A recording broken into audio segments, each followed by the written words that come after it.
it is yet again Tech Tuesday. Michael and Israel here from Bucks Island. I don't have a whole lot planned today. I went through looking through some of the forums to see, and honestly, I saw a lot of folks posting some new boats that they've been buying and some boats they're selling, and I didn't see a whole lot of stuff I could grab. So we need questions, guys. We need questions bad. But while we're waiting for your questions, I do have one thing that I thought I might just show if I can bring it in here. So this is a quick clip of this is what our motor room looks right now. Let's see if this works.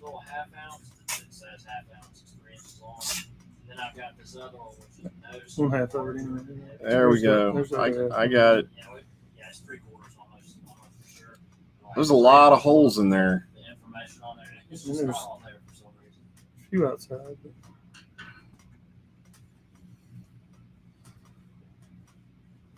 Makes me want to reorganize it. Yeah, well, like guys, so that's what the end of the season looks like. We're should have done that with the boatyard too. Yeah. So we got motors on order, but do I need to go live? Yeah, we definitely shouldn't have got boatyard live. So I wanted to kind of bring that in because we got. I was talking with Israel just a little bit ago. We've got what did you say, 4 repowers in right now. Yeah. This is kind of the time, particularly in the bass boat fishing world, where guys are going to be thinking about that. And I just wanted to kind of say or talk about if you're thinking about repowering, what do guys need to think about? Well, I guess one good thing to think about is when you're going to do it, find out everything you want to do right there, because we've had a few guys that brought their boats in. We got the motor. Some of the what I call peripheral parts are kind of hard to get. It takes a little longer to get, like control boxes and sometimes harnesses and key switches. So we try to get those ordered, but we'll get that stuff in and we're ready to do it. It's like, oh, by the way, I think I'm gonna just go ahead and throw a hydraulic jack plate on there. Oh, okay. Well, that's gonna take 3 days to get here. So can I have it by Friday and it's Wednesday? Gotcha. And so that's a good thing to think about before you, just think about the stuff you're gonna want to put on there, and then make sure that people have all those things ahead of time for the repowers. Because a lot of these motors we got back here were, they're not necessarily, they're on the shelf, but we ordered them for certain boats, and sometimes we'll go ahead and pull them, if somebody wants to do repower and put something else on there. So we don't always know that, we need a few extra things, and we got people coming in buying control box, so we don't always have them right. Keep them ordered, right? But if we have 4 in stock, right, and 4 people come off the street and buy them, and then we sell a motor, we've already reordered those, but it could take 3 weeks to get them nowadays. So it is definitely there's more to it. I know some basics. Just if you're swapping from one brand to another, that can cause. Yeah, and that's one of the biggest things, because we got to put the new control box in it, and it's like, well, we'll just throw the motor on there, and some boats are really hard to run cables through, especially if it was factory installed. They got 10,000 zippy ties, zippy tying the harnesses into the boats. Well, so sometimes we can't even get the old harnesses out. We got to cut stuff and throw it away. Well, I know we've done quite a few this year. Like everything in the marine industry, the outdoor industry, motors have been literally flying off the shelf. But we're trying, like everybody. We just got a skeeter load in today, which is awesome. I think the driver said they're getting ready to crank up to work in Saturdays. So they're trying to get their production back up.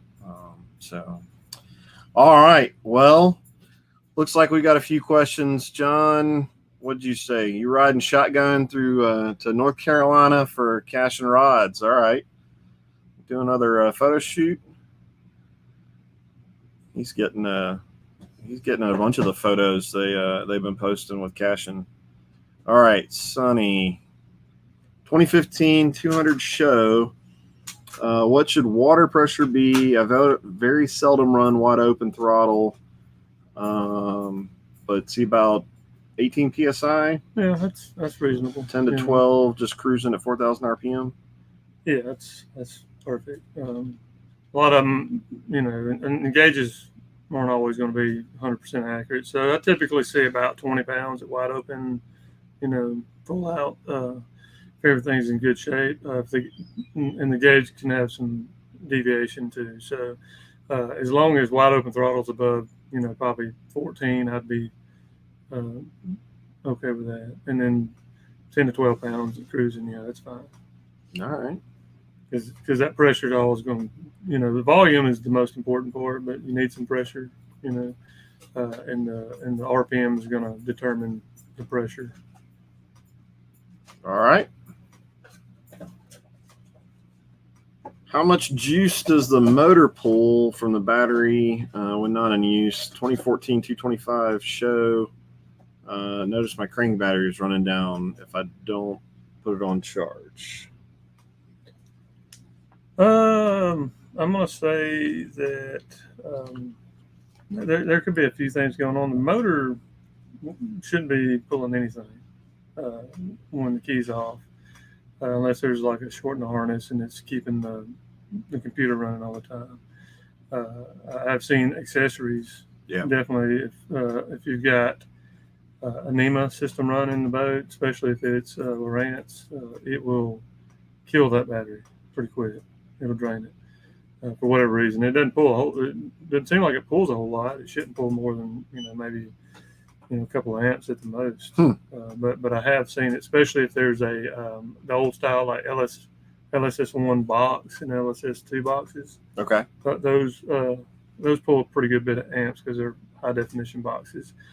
Same thing as if you're running Garmin, like a live scope or something. They've got one of those really fancy HD boxes, and it constantly pulls power too. So, but I would check. That's supposed to be silent, but I would check accessories. If you got to have a radio in the boat, radios pull stuff down pretty quick too. But typically, it's not going to be the engine that's doing it. And then I've seen bad batteries where you can charge the battery up and it'll crank the boat, it'll charge. But if it sits, it's got a shorted cell in it, and it can be dead the next morning. I've actually had my truck do that a couple of weeks ago. I could charge it up. I could go drive all day. I could go somewhere that evening, but when I got in it the next morning, click, click, click. So, but that's usually a sign of a shorted or a cell that's got some debris under it that's making connection, and that'll drain a battery pretty quick and still be usable. All right. Well, so the short answer is the motor shouldn't be pulling anything. So you might have something else going on. Are hydrofoils worth it? I would say it depends on what you're putting it on and what type of hydrofoil. There's some really good ones out there for certain applications. So I've got a buddy who's got a really long tunnel hull, and with I put dual jack plates on it. We need to put a picture on that one day, or I've got a video we can show. But he's got low water pickup. Put Bob's low water pickup on his lower unit, and he has the motor up so high that it can cause some cavitation, and a certain type of hydrofoil for that application will kind of keep some of that water around the prop to keep it from cavitating a little bit. Yeah. But I've seen some of them on some runabouts that would help with low speed porpoising. But overall, depending on what you're going to do, if you like running at high speeds on a bass boat, and it's a normal application, not a real high performance, and one of those fancy ones that you put on there, then it's probably going to slow you down a little bit. Okay. Are they going to help you plane off quicker? Especially on some of your maybe smaller boats. It may, if you're having if your prop's blowing out, it could keep the water around the prop enough to keep it from blowing out, revving up slow, and then going over. So I could see it may help there. All right. The only real way to know is if, you know. Looks like we got a little wave. There she is. All right. Amanda Sue Baker Spear. You guys sell and install Hummingbird electronics. Boy, do we. So the long answer to that is pretty much any manufacturer of electronics we deal with. Hummingbird is definitely hands down the majority of what we do. I think that's got a lot to do with just the proximity of where we are, the region we're in, and what guys prefer to run around here. Obviously, our Skeeters come in with Hummingbirds. We order our Falcons with Hummingbirds. But starting to see more Garmins added to the Hummingbird setups. Yeah, and we're a Garmin dealer now. Yep. So that kind of helps with that process. But a lot of people going with the live scope stuff. Yep. But yeah, we sell everything from Hummingbird, Minn Kota. We've got we'll do a lot of Lowrance stuff if folks want it.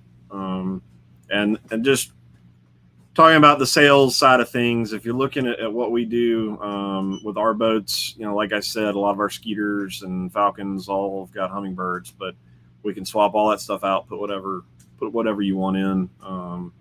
And there's a lot of nuances of that stuff, so you kind of got to,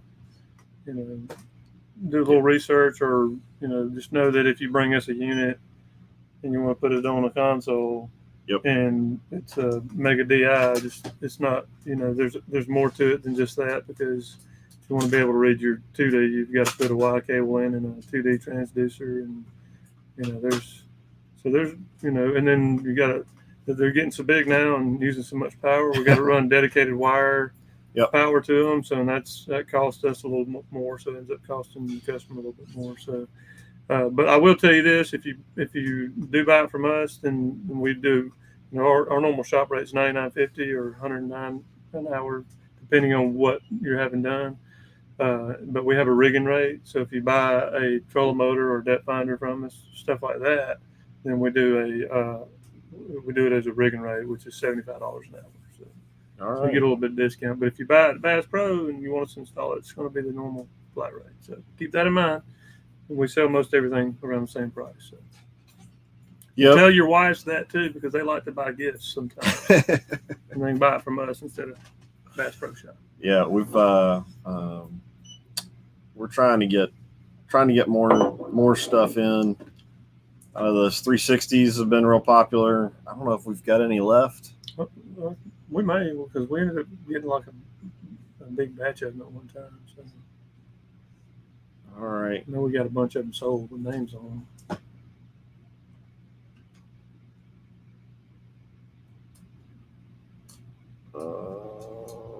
Let's see here.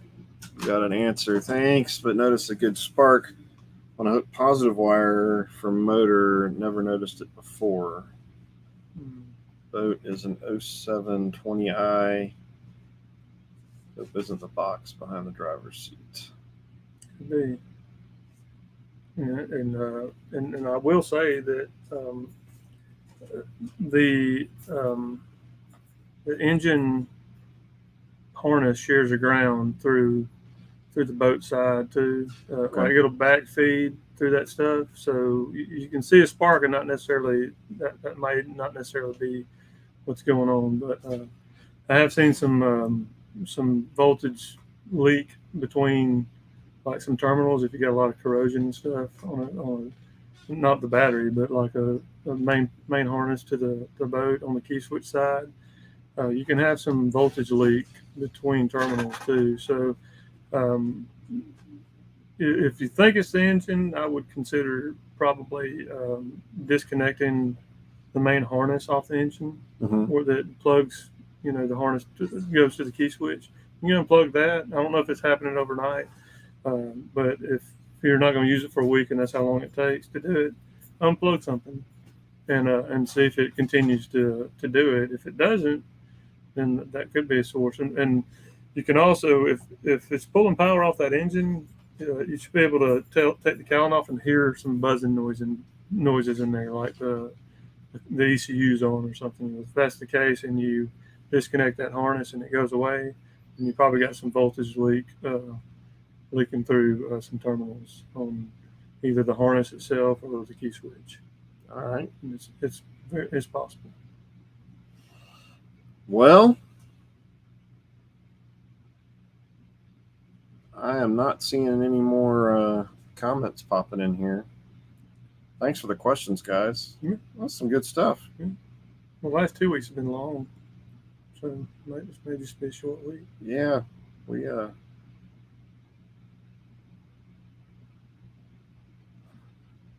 got an appointment with y'all on October 2nd. Awesome. Oh, yeah.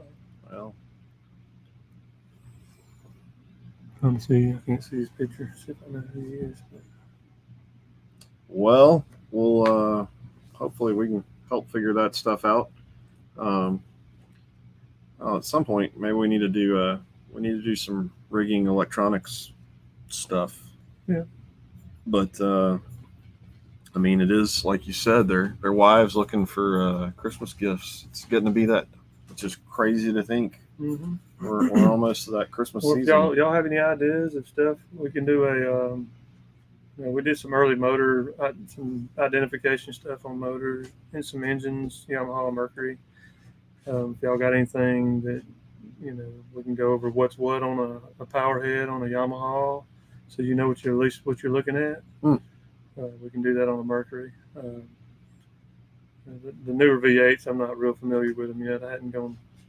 All this COVID has cut our classes out. I had to go to New Hampshire and to Wisconsin to do classes. So I hadn't had a chance to do the V8 stuff just yet. But I can tell you what's what on the Yamaha and some do updated tech. All right. Check everything. So guys, drop us a comment if there's anything particular. I mean, certainly we enjoy answering questions, but we can try and put some stuff together. Speaking of that, we are working on a virtual fish fest coming up the end of October. That's something that we've thrown the towel in with trying to get a fish fest together for this year, and so we're just going to do it virtually. It'll be a bunch of live videos that we'll be doing. We're working on the details on that, but that should be fun and interesting. We're doing some fishing seminars, getting some pros in, maybe trying to do some stuff on the water, which will be cool. But more on that to come soon, guys. Wish my wife would get me a new Skeeter for Christmas. I've only been asking for 3 years. Well, you never know. I always say if you're not asking, you're asking for it. So you might as well ask. You never know what might happen. We did get a set of we're doing our first Raptor install. Oh, okay. Yeah. All right. I think sometime either this week or the beginning of the week. Wow. I'm looking forward to checking those things out. Yeah. John Cox, with the increasing amount of theft upon traveling tournament anglers, is there any boat security systems that y'all can recommend? Besides sleeping on your boat with a firearm? Bring a real big buddy with you and make them sleep in the boat. There's some out. I mean, most of when Skeeter was putting them in their boats, and John, you probably know because you probably had one. They were putting car alarm systems in there, and using those locking systems on some of them. So I mean, you can use those because they got the heck, put you a Viper in there. It at least yells at you and stuff when you get near the vehicle or boat. So they've got the the motion sensors. Yep. Bump sensors and stuff. So Yep. if somebody bumps your boat or touches your boat, it'll go off. You just got to put it in the area, where it can feel the vibration. Yeah, I think I know. I mean, you see periodically those TH Marine or the metal bar bracket that goes across your I mean, I guess it's a good deterrent keeping an honest man honest. I mean, I'm sure it works some, but if somebody really wants to get in there and rip your stuff out, then they're going to do a lot of damage, tearing up your fiberglass, ripping that bar out. And they, from what I've seen, I mean, they can. I don't even know if I need to say this. There's a way they can use something on your boat to pull those bars off. Yeah. I don't like saying it on a public forum because people might get some ideas. But the alarms. It only takes them about maybe a minute or two to get everything they want and scatter. The alarms are definitely. I mean, since most of you guys keep them probably pretty close to you, whether you're at the RV park or at the hotel, But we actually had one of our reps had a motor stolen off the back of one of his boats down in Florida. And the other rep had his truck stolen out in front of the hotel. Oof. Yeah, but that was a anything. Yeah. So let's but yeah, guys, if you come up with any good ideas, we don't spend a lot of time at hotels, or at least I don't, with bass boats, traveling around. So if y'all found some good tips or techniques to keep your stuff safe, feel free to comment and let us know below. There's a video on YouTube where these guys are stealing people's bikes and stuff or whatever, or they steal a phone and it has like a little thing that blows like paint all over their face or something, and it smells really bad. You might not want to get the smelly bad stuff, but you open a rod locker and it blows paint in their face. I bet we could rig something up. Yeah. I don't know if that's legal, so don't do that. Just saying, I saw that on YouTube. Or it shocks them. Yeah. I don't know. I think a lot of fishermen might forget to turn that system off, and they'll know it if they do. Yeah. You only need to do it once. All right. Yeah. All right. I think we've gone downhill, so I think it's time to get out of here, guys. Great questions. As always, give us a like, subscribe wherever you're watching, and like Iz said, if you've got ideas, topics you want us to cover, we'll try and throw some stuff together. Hope you guys are doing well. Hope everybody, if you're anywhere affected by some of these storms rolling in, please be safe. Don't do something stupid. Already seeing some of the footage of guys cruising boats around in the middle of Sally. Probably some bad choices being made, but hope everybody stays safe out there, and we will catch you next week. Later.